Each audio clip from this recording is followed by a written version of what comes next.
Assalamualaikum warahmatullahi wabarakatuh. Perkenalkan, nama saya Ferisdia Hafiza, NPM A1D019-024. Baiklah, di sini saya akan menjelaskan tentang bagian akar, fungsi akar, dan jenis-jenis akar. Selanjutnya yaitu pengertian akar. Akar adalah bagian pokok yang nomor 3 di samping batang dan daun, bagi tumbuhan yang tumbuhnya telah merupakan kormus. Selanjutnya bagian-bagian akar. Nah, bagian-bagian akar ini terdiri dari 7, yaitu leher akar, ujung akar, batang akar, cabang-cabang akar, serabut akar, rambut akar, dan tudung akar. Yang pertama yaitu leher akar atau pangkal akar, atau yang disebut juga dengan kolum, yaitu bagian akar yang bersambung dengan pangkal batang. Yang kedua yaitu ujung akar atau apex radicis, yaitu bagian akar yang paling muda terdiri atas jaringan-jaringan yang masih dapat mengadakan pertumbuhan. Selanjutnya yaitu batang akar atau corpus radicis, yaitu bagian akar yang terdapat antara leher akar dan ujungnya. Yang keempat yaitu cabang-cabang akar atau radix lateralis, yaitu bagian-bagian akar yang tak langsung bersambungan dengan pangkal batang, tetapi keluar dari akar pokok dan masing-masing dapat mengadakan percabangan lagi. Yang kelima yaitu serabut akar atau fibrilla radicalis, di mana cabang-cabang akar yang halus-halus dan berbentuk serabut.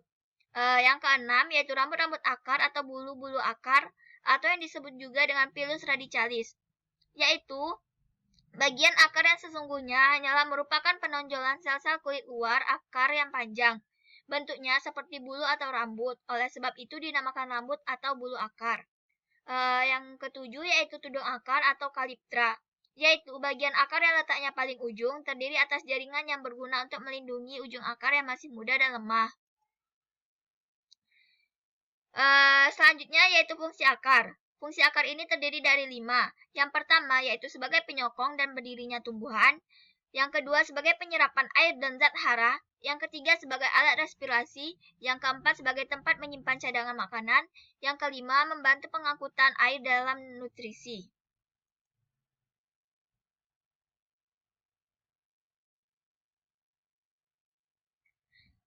Selanjutnya yaitu jenis-jenis akar.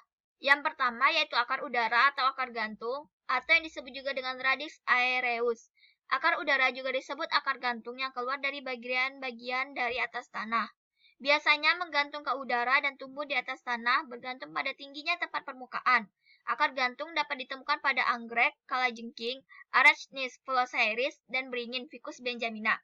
Nah, di sini saya menampilkan contoh yaitu Ficus benjamina atau beringin. Yang kedua yaitu akar penggerak atau akar penghisap, atau yang disebut juga dengan haustorium. Akar ini terdapat pada tumbuhan yang hidup sebagai parasit seperti benalu atau loranthus. Misalnya pada endak-endak cacing, Cuscuta australia. Bisa dilihat contohnya di sini yaitu endak-endak cacing atau Cuscuta australia. Yang ketiga yaitu akar pelekat atau radix adligans, yaitu akar-akar yang keluar dari buku-buku batang tumbuhan memanjat, misalnya pada sirih atau piper beetle. Bisa dilihat seperti gambar di samping, yaitu adalah sirih yang menempel pada batang. Selanjutnya, akar pembelit atau Cirrus radicalis. Akar pembelit berfungsi untuk memanjat, tetapi tanpa memeluk penunjangnya. Contohnya yaitu pada Vanilla planifolia. Ini contohnya pada akar pembelit. Yang kelima yaitu akar nafas, pneumatopora. Cabang-cabang akar yang tumbuh tegak lurus ke atas hingga muncul dari permukaan tanah air tempat tumbuhnya tumbuhan. Akar ini mempunyai banyak liang-liang atau celah-celah pneumatopora untuk masuknya udara yang diperlukan dalam pernapasan. Misalnya pada kayu api Avicennia sp. Bisa dilihat ya ini contohnya yaitu kayu api.